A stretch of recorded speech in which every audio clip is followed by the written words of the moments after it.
Abu Dhabi ടെമ്പിളിലേക്കൊന്ന് പോയാലോ? ഇവിടുന്ന് ടാക്സിക്ക് bus stop വരെ പോകണം കേട്ടോ. അങ്ങനെ പോകുന്ന വഴിയാണ് ഈ കാണുന്നത്. അൽജുബൈൽ സ്റ്റേഷനിലേക്കാണ് നമ്മൾ പോകാൻ പോകുന്നത്. അൽജുബൈൽ സ്റ്റേഷൻ ഏരിയ കണ്ടവർക്കറിയാം, ഭയങ്കര ഭംഗിയാണ് അവിടെ ആ ഭാഗം കാണാൻ വേണ്ടിയിട്ട്. ബസ് സ്റ്റോപ്പിൽ നിന്നുള്ള വ്യൂ എന്ന് പറയുന്നത് മനോഹരമാണ് കാണാൻ വേണ്ടി. അങ്ങനെ നമ്മൾ ജുബൈൽ സ്റ്റേഷനിലേക്ക് എത്തി. അവിടുന്ന് അബുദാബിയിലേക്കുള്ള ബസ്സാണ് കയറിയത്. ഇത് ഞാൻ മുന്നേ എടുത്തു വെച്ച വീഡിയോ ആണ് ജുബൈൽ സ്റ്റേഷൻ എന്നുള്ളത്. കാരണം വണ്ടിയിൽ സ്റ്റിക്കർ ഒട്ടിച്ചത് കാരണം ബസ്സിൽ പരസ്യത്തിൻ്റെ സ്റ്റിക്കർ ഒട്ടിച്ചിട്ടുണ്ടായിരുന്നു. അതുകൊണ്ട് പുറത്തേക്കുള്ള വ്യൂ വിസിബിൾ ആയിരുന്നില്ല എന്നല്ല, ഇങ്ങനെ ഡോട്ട് വന്ന് നേർക്ക് കാണാൻ പറ്റുന്നില്ല. നമുക്ക് കാണാൻ പറ്റുന്നുണ്ടായിരുന്നു, പക്ഷേങ്കിൽ ക്യാമറയിൽ എടുക്കുമ്പോൾ ക്ലിയർ ആയിരുന്നില്ല. ഇതിപ്പോൾ ദുബായിലെത്തിയിട്ടുള്ള വ്യൂ ആണ് കാണുന്നത്. മ്യൂസിയം ഓഫ് ദി ഫ്യൂച്ചറാണ് കാണുന്നത്. അതിനുശേഷം നമ്മൾ അബുദാബി ബസ് ടെർമിനലിൽ നിന്ന് ബസ് കയറിയിട്ടുള്ളതിന് ശേഷമുള്ള വീഡിയോസാണിത്. അങ്ങനെ ശരിക്കും പറഞ്ഞാൽ ഇതൊരു ചുറ്റലാണെന്ന് നമ്മൾ വന്നതിന് ശേഷമാണ് അറിഞ്ഞത്. ടെമ്പിളിലേക്ക് ഇതിന് എളുപ്പത്തിലെത്താനുള്ള വഴി ഉണ്ടായിരുന്നു, നമ്മളത് അറിഞ്ഞില്ല. അബുദാബിയിലെ ഗ്രാൻഡ് മോസ്കാണ് അത് കാണുന്നത്.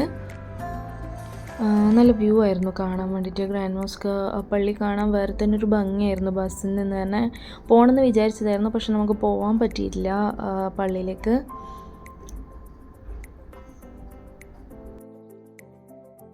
അങ്ങനെ അമ്പലം എത്തി. ഇതാണ് അമ്പലം. ഭയങ്കര സെക്യൂരിറ്റി ചെക്കിംഗ് ആയിരുന്നു കേട്ടോ അവിടെ. ഇതാണ് അവിടുത്തെ ഷൂ ഹൗസ്. ഇവിടെ ചെരുപ്പ് അയച്ച് വെച്ചതിന് ശേഷമാണ് നമ്മൾ അമ്പലത്തിലേക്ക് കയറുന്നത്. അമ്പലത്തിലേക്ക് പോകുന്നതിൻ്റെ രണ്ട് സൈഡിൽ, ഒരു സൈഡിൽ ഷൂ ഹൗസും ഒരു സൈഡിൽ റെസ്റ്റ് റൂമായിരുന്നു.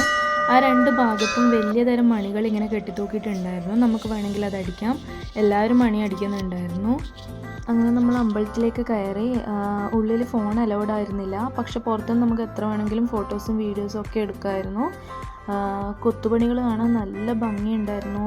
മുന്നിലത്തെ ആ വൈറ്റ് ഇതിൽ കാണുന്നത് മുഴുവൻ മാർബിളിൽ കൊത്തിയെടുത്തതാണ്. നല്ല ഭംഗിയുണ്ടായിരുന്നു കാണാൻ വേണ്ടിയിട്ട്. നമ്മളൊരു 11:30-12 മണി ടൈമായിരുന്നു അവിടെ എത്തിയത്. ഭയങ്കര വെയിലായിരുന്നു, കണ്ണ് തുറക്കാൻ പോലും പറ്റുന്നുണ്ടായിരുന്നില്ല അവിടുന്ന്.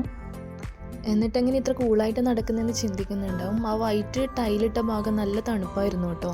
കാണുമ്പോൾ തന്നെ നിങ്ങൾക്ക് മനസ്സിലാവും നോർത്ത് ഇന്ത്യൻ സ്റ്റൈലിലാണ് ഈ അമ്പലം രൂപവൽക്കരിച്ചിട്ടുള്ളത്.